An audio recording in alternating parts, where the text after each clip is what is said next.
Pulso económico que, como es tradicional, vamos a arrancar mirando qué tal le ha ido nuestro IBEX 35. Hoy con pérdidas no muy elevadas, 0,12 abajo. El índice general termina la sesión en 9.827,5, que no está nada mal. Algunos valores siguen subiendo. Es el caso de Banco Sabadell, 2,10 arriba, la que sube más. Ferrovial, 1,69 arriba. Inditex, 1,51 arriba. Y en el otro lado, en el lado donde predominan los vendedores, Acciona Energía, 4,69 abajo, es la que más cae en el día. En segundo lugar, IAG, la holding de Iberia y de Vueling, cae 4,37. Y en tercer lugar, Acciona, la tradicional, que cae 4,31.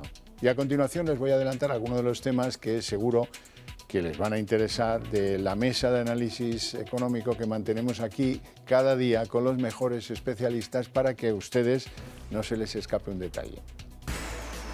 Bueno, y en nuestra mesa de análisis económico hoy tenemos que hablar de que BBVA y CaixaBank rompen máximos históricos con dividendos y parece que le dan alas a un rally de final de año que veremos si se produce. Y hablaremos de IAG, porque ellos dicen que buscan ganar 1.500 millones en España, pero han pospuesto los dividendos, lo cual al mercado le ha gustado lo justo. Como han visto antes, era la que caía, la segunda en mayores caídas, 4,37 abajo. Les presento ya a nuestros invitados hoy. Doña Sara Carbonell, directora general de CMC Markets. Muy buenas tardes. Buenas tardes. ¿Todo bien? Todo fenomenal. Me alegra. Don José Luis Fernández, director de análisis y estudios y analista también del Sindicato Urso. Muy buenas tardes, José Luis. Hola, buenas tardes. Gracias por estar aquí. Bueno, como siempre, iniciamos el programa viendo qué tal le ha ido al IBEX. Parece que se pone a prueba esto de la racha alcista. Parece que hay miradas a Estados Unidos y parece que, en definitiva, el mercado se toma un respiro, hace un alto en el camino. ¿Es eso? Es tal cual, se toma un respiro. No podría yo decir que tiene pinta, que va a seguir todas esas subidas y que es una... Ojalá me equivoque y sigan, pero desde luego se toma un respiro. Lo que sí es verdad es que lo que es la volatilidad y los ánimos de los inversores y el mercado efectivamente está más tranquilo, porque hemos tenido un octubre que no ha sido normal, la volatilidad, las caídas, el miedo, y de repente ahora, a la expectativa de ver qué pasa con la FED, que eso es muy importante, y qué pasa con el tema con el que llevamos lidiando todo el año, que es la subida de tipos. Y si vemos que se confirma que efectivamente, pues que se siguen suavizando, que luego Christine Lagarde no ha dado el mismo mensaje, ojo, luego lo comentaremos, pero si de verdad eso se confirma en las actas de la FED, pues sí que puede seguir esa racha por lo menos de tranquilidad o de rally o de semi-rally que hemos estado viendo las últimas sesiones. A lo mejor hemos adelantado el rally. Lo hemos adelantado un poco, yo creo. Ya sabe que hay muchos que opinan así. ¿No, José Luis? Sí, yo creo que empezó antes de tiempo, ¿no? Y hemos tenido 2 semanas, sobre todo esta última, de un crecimiento casi espectacular, ¿no? Se ha ido por encima, casi no llega al 4%, pero casi, ¿no? 3,8, 3,9, por ahí han dado. Entonces yo creo que lo que ha hecho ha sido, para un poco, pararse, coger fuerzas, y vamos a ver un poco la situación que hay. Hoy se esperaban los resultados de la Reserva Federal, las actas, parece que todo, que se quedan como están, que no va a haber una subida de tipos. Yo creo que eso tranquiliza bastante a los mercados. Y yo creo que lo que todo el mundo está descontando es que vamos a tener varios meses con una subida de tipos que va a estar paralizada y que hasta como muy pronto, primer trimestre del año que viene, no se va a empezar a hablar de bajadas, y eso da una cierta tranquilidad a los mercados. Yo creo que los tiros van por ahí y seguramente todavía acabemos diciembre con un pequeño tirón, ¿no? O un pequeño rebote respecto a esta situación. Bueno, Estados Unidos. En Estados Unidos viven muy pendientes, exageradamente pendientes de las actas de la FED. Las actas donde, de la reunión donde se decidió que se mantenían los tipos, que nada cambiaba, pero que tienen un interés especial en ver cómo se argumentan esas decisiones que conducen, como les digo, a que no haya aumento de tipos. Y también pendientes de los resultados de alguna de las grandes que están por llegar. Claro, es verdad lo que explicas, ¿no? Que es importante para que los espectadores lo entiendan. En las actas lo que mira el mercado mucho siempre es el tono, la palabra. Quién ha dicho si eran uno en contra, todos a favor, si era unanimidad. Con lo cual, por eso son importantes. Aunque en este caso, efectivamente, lo que pasa o lo que va a pasar más o menos ya se descuenta. pero es susceptible de que pueda haber cambios según la situación económica, porque ahora es como que estamos ahora relajados desde hace un par de semanas, pero ya empieza a haber corrientes, que si va a pasar esto, que si va a haber recesión, en fin, que todo puede cambiar, que luego lo veremos. Y luego respecto a los resultados de Nvidia, que ahora otra vez vuelve la locura con la tecnología, específicamente con la inteligencia artificial, que sí que es verdad que yo creo que tiene todavía recorrido potencial. Todo el tema que, por ejemplo, del metaverso, etcétera, ya ha pasado a un segundo plano, ya es casi, voy a decir, obsoleto, no obsoleto, pero ya no es... Suena antiguo. Ya suena antiguo, y además esto yo lo he hablado con personas del sector, y ahora todo pasa por la inteligencia artificial. Es una compañía que está en máximos, que parece que ya ha batido todos los récords, y todavía se esperan ingresos de más de 16.000 millones esta noche cuando cierre Wall Street. Con lo cual todavía muchísimas casas de inversión le siguen dando potencial por encima del 25 o 30%, y eso va a ser todo hoy, porque según lo que pasa ahí, mañana marcará un poco, y luego esta semana en Estados Unidos es bastante light porque es Acción de Gracias, el viernes solo mediodía, con lo cual sí, es la noticia de la semana son los resultados de Nvidia. Eso, y que sorprendentemente una ocurrencia de Elon Musk, el hombre más rico del mundo, el de Tesla, el de tal, el de cual, pues bueno, utilizaba un humorista español, pues el de Cuñao, ya le conocen, sí. Y están todos en Wall Street preguntándose quién es este, qué humorista tan bueno. Lo utilizaba para explicar lo de la inteligencia artificial, que no deja de ser un... Está en Twitter, recomiendo, vamos, me lo has enseñado tú, no lo había visto, pero recomiendo a los espectadores que lo miren. Bueno, porque... está bien que triunfemos por algo. Por algo, Unidos, aunque ¿no? sea por algo. Precisamente por algo inteligente, ¿no? Que estas cosas siempre... Claro, esto... No sé yo. No, quiero decir, vamos a ver, yo creo que la inteligencia artificial está aquí, ha venido a quedarse, y es una cosa que no puedes ir contra el devenir de los tiempos, ¿no? Y yo creo que las compañías que apuestan por la inteligencia artificial y trabajan con ella van a tener recorrido, mientras que aquellas que no lo hagan son las que lo van a tener peor, porque esto es una cuestión. Otra cuestión distinta es si ponemos la inteligencia artificial al servicio de las personas y, por tanto, de alguna manera el mejorar la vida de la gente, o por el contrario utilizamos con fines perversos la inteligencia artificial, y eso es lo que da cierto miedo, que sea un mecanismo de control. Y eso tiene que ver mucho con que los mayores desarrollos de la inteligencia artificial se dan en estados que no son precisamente democráticos. En este caso la República Popular China, que es la que va a la cabeza. Estas son las cosas que tenemos que mirar, que tenemos que ver, y luego Europa es muy proteccionista y la legislación en este caso va demasiado lenta a mi gusto. Pero la inteligencia artificial está ahí, hay que trabajar los algoritmos, y lo que algunos nos hemos metido es a trabajar en un análisis y una auditoría de algoritmos para ver si cumplen o no criterios éticos y no discriminan por razón de sesgos. Y esos sesgos tienen que ver con edad, tienen que ver con género, tienen que ver con discapacidad, empleo, por ejemplo. Por supuesto. Por ejemplo. Bueno, para que ustedes tengan una idea clara de cómo le va a algunos en este baile y cómo nos va a otros, les voy a poner el ejemplo de Alemania, donde el canciller Olaf Scholz, pues ante la crisis que vive la economía alemana, ha preparado un macro presupuesto de gasto, una especie de inyección de caballo a la economía, para ver si así salen de la recesión en la que llevan embargados ya algunos trimestres. Y el Tribunal Constitucional le ha dicho, alto ahí. ¿Usted quiere dedicar partidas del presupuesto que tiene aprobado a cosas que no son las que originariamente se dijeron? Pues rehágalo, porque esto no se lo pasamos. Y le han devuelto el espectacular programa de gasto que había preparado el canciller alemán. ¿Se imaginan esto en España? Bueno, yo creo que son competencias, las competencias que tiene el Constitucional alemán son muy amplias, ¿no? Sí. Según ustedes recuerdan, cuando se habló de los eurobonos y la financiación también de estos planes, cómo estuvieron durante un tiempo paralizados, porque el Constitucional alemán estaba viendo y examinando si eso suponía un incremento del gasto o posiblemente de la deuda que podían controlar los alemanes o no. Es decir, que el control de las cuentas públicas y de lo que es la deuda del Estado alemán, el Constitucional tiene competencias para ello, cosa que en nuestro caso el Tribunal Constitucional no las tiene. O sea, además porque nuestro Constitucional, más allá de la interpretación de la Constitución, no tiene ninguna otra competencia más. De hecho, no está o no es parte del Poder Judicial en España, con lo cual me parece que esto es bueno recordarlo. Pero, bueno, estos son competencias, los alemanes para esto son muy cuadriculados, ¿no? Para lo bueno y para lo malo. Claro, lo que dudo es si en nuestro caso, aunque tuviera la competencia, para mí ahí está, pero es decir... No la tiene, objetivamente. No, pero quiero decir que le haríamos caso o le harían caso, a eso me refiero, ¿no? Pero en realidad en este caso, dentro de cómo está planteado y cómo es ahí la ley, porque eso es una ley fundamental que se estableció hace relativamente poco. En el 2009, si no me equivoco, ellos lo que dicen no es que tú no puedes reasignar algo que estaba para el coronavirus, una serie de cosas, ahora a un plan que es de transformación climática, no sé qué, no sé cuánto. Y luego además tienen copado en un porcentaje del PIB pues el tema del gasto extra, ¿no? Entonces a mí no me parece mal, es un método, como bien dice José Luis, completamente distinto, es muy difícil imaginárselo en España, pero ellos funcionan así. Mucho. Aquí lo único que podría hacer algo sería el Tribunal de Cuentas, pero como es más lento que el caballo es malo, examina cosas que han pasado hace 5 años, con lo cual tampoco nos daría solución para este tipo de cosas, ¿no? Salvo que le dotásemos de una cierta premura al analizar las cuentas públicas, ¿no?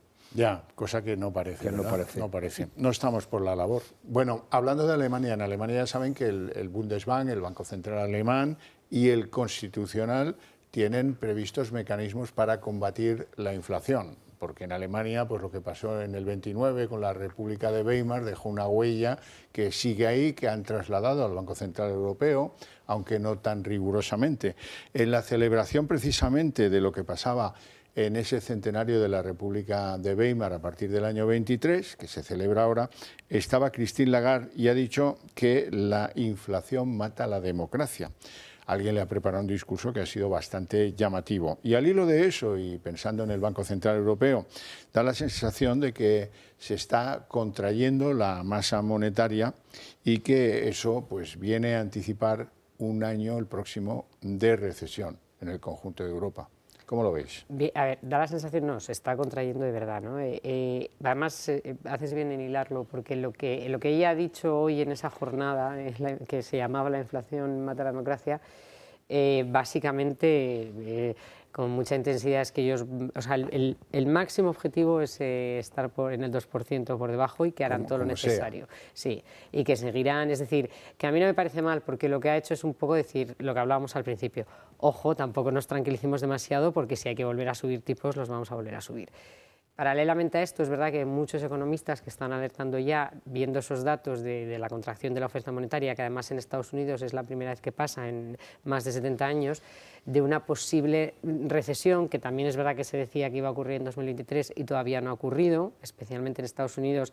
La respuesta de la economía yo creo que ha sorprendido a muchos, pero sí que es verdad que efectivamente con esa contracción y con todo lo que está pasando en Europa, también desde un punto de vista pues, de los salarios, los precios, por qué se derivó, por qué nació o empezó la inflación en los 2 últimos años, sí que hay un riesgo de deflación, no sé si de recesión, pero de llegar a un momento o de desinflación que acabase en esa recesión. Entonces es algo que hay que tener en cuenta y que evidentemente los bancos centrales, ¿cómo pueden actuar con eso? Ojo, porque si hay una desinflación y a la vez no hay crecimiento, lo van a tener muy difícil. Pero esto llevan muchos economistas alertando ya desde antes del verano y ahora parece que cada vez viendo los datos está más cercano. Sí, no, parece que ya no hablamos de esta inflación, sino que, bueno, desinflación, ¿no? Es decir, es una situación donde el IPC va a bajar y el crecimiento económico va a ser muy reducido, ¿no? Yo creo que esta es la cuestión, es decir, parece que hemos aguantado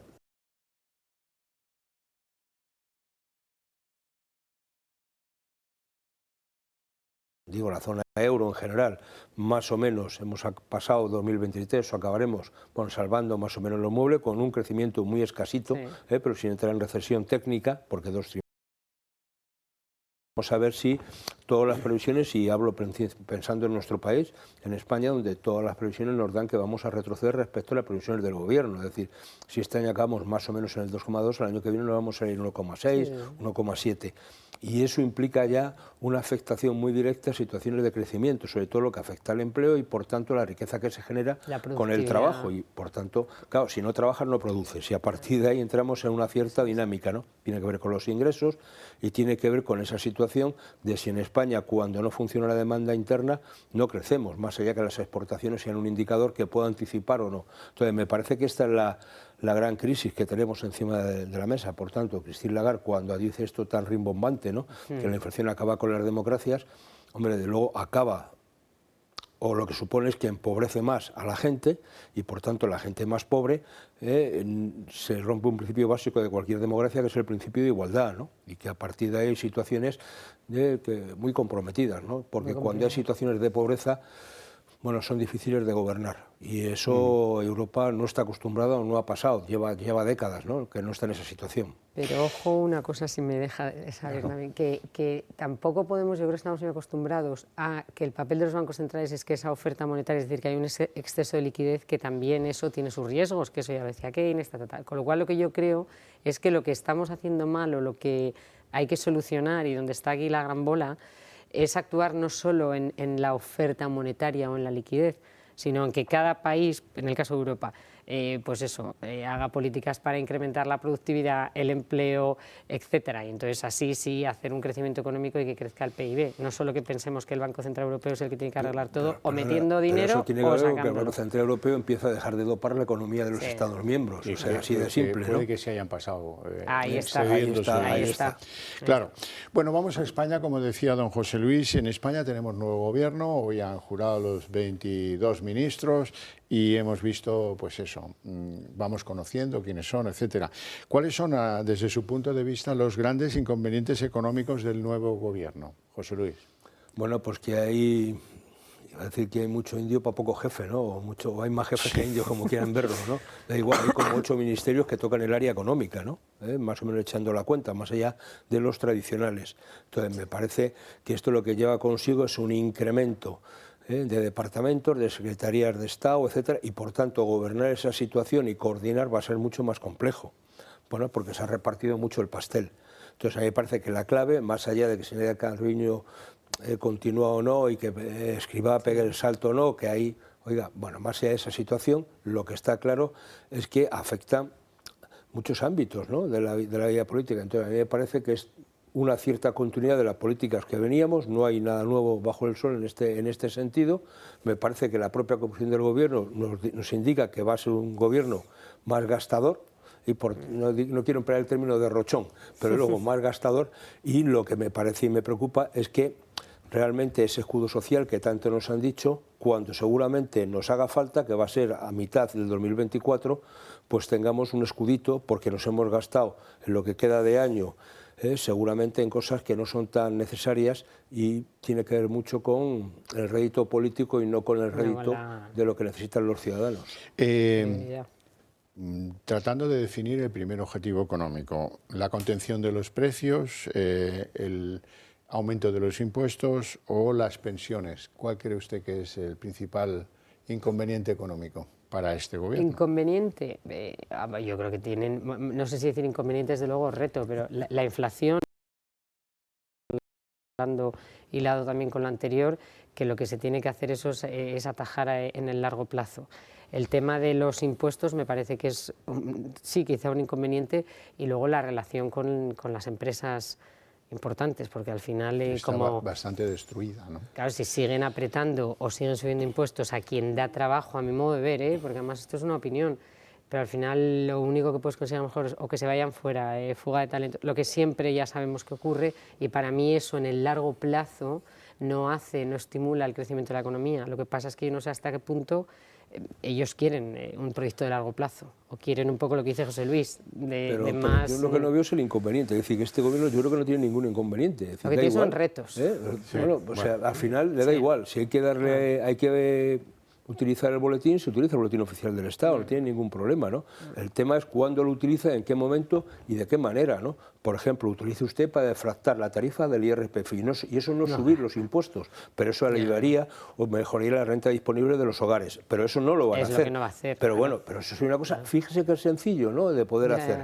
Es que situaciones de esta, usted va a retocar o va a hacer de alguna manera una recomposición del IVA que se aplica a los productos que son de primera necesidad para suprimirlo, porque eso sería estupendo, y dejar el IVA reducido a los que son de casi primera necesidad y dejar solo ya el IVA normal, aquellas cuestiones que no son especialmente necesarias. Eso también aliviaría las cargas de las familias, y como estas se pueden hacer muchas cosas. ¿Las va a hacer? Yo creo que no, porque no está en ese tema. Es decir, estamos en el anuncio, estamos diciendo, bueno, vamos a subir el salario mínimo, estupendo que lo suban. Oiga, es que si descontamos la inflación de los últimos 3 años, el salario mínimo ha bajado.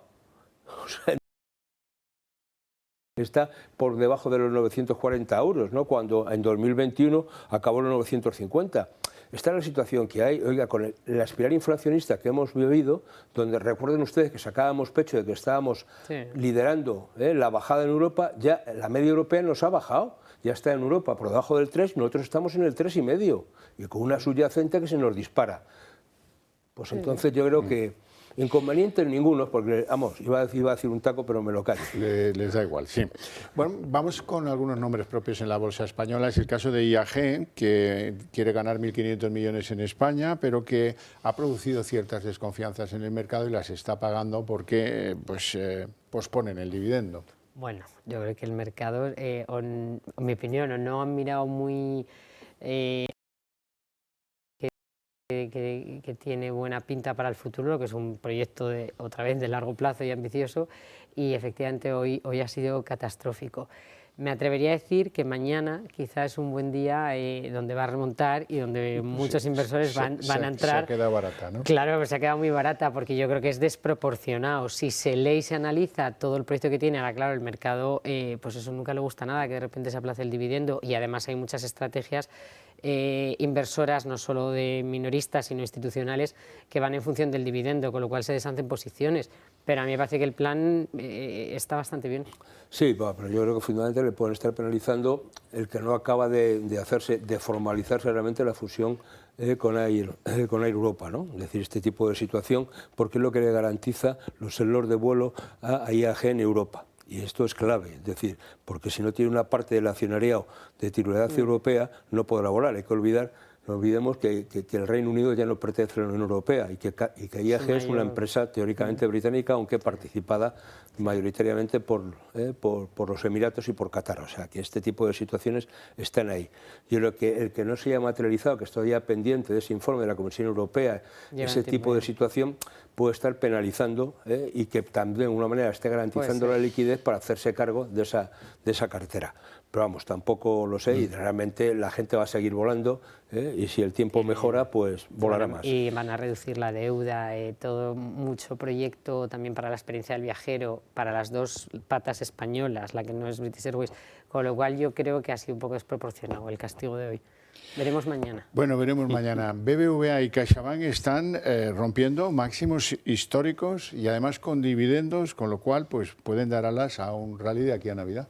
Sí, bueno, están todos los bancos con mucho potencial, ya lo sabemos, siendo protagonistas este año, que ya era hora. Estas dos son las que más potencial tiene cuando se descuenta la parte del dividendo, es decir, cuando quitas el dividendo encima son las que más alejadas están de máximo, con lo cual más recorrido tiene.